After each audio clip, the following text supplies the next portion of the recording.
Hello，大家好，好耐冇見啊！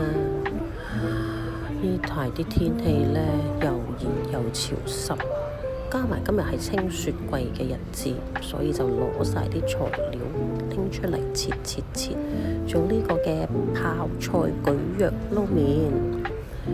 咁當然係好健康啦，高纖低脂。咁都係嗰句啦，一理通百理明，你哋中意落咩材料都冇問題嘅。其實都係俾個 idea 你哋可以做啲乜嘢餸菜。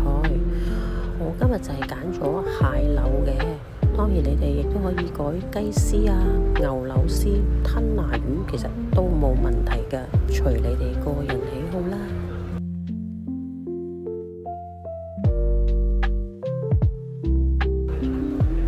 唔知道呢啲天氣你哋冇胃口，會想食啲乜嘢嘢嘅呢？留言話俾我聽啊，等我參考下。咁呢個蒟蒻麵底落少少麻油，落少少蔥花，跟住我覺得主要嘅靈魂就係呢個泡菜啦。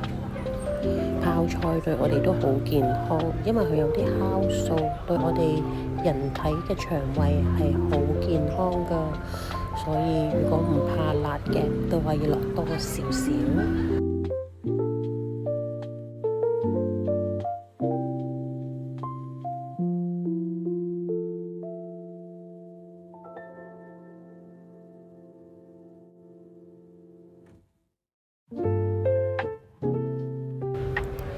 跟住就係將啲材料鋪上面，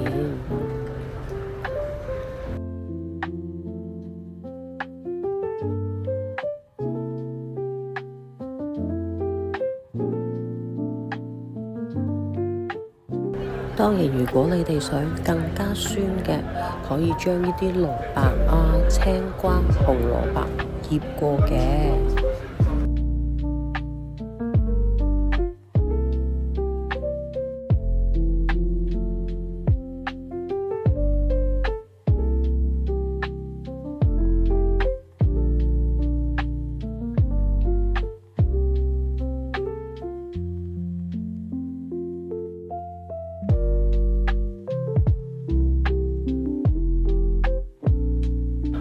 跟住我又嚟表演危險動作，不過戒咗一下，發覺都係唔好啦，又俾網友話我做埋啲危險嘢，所以就係上面戒啦，幾靚。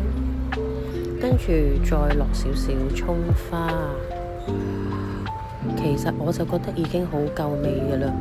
不過如果你哋有啲網友覺得唔夠嘅呢，可以再加少少嘅韓式辣醬落去。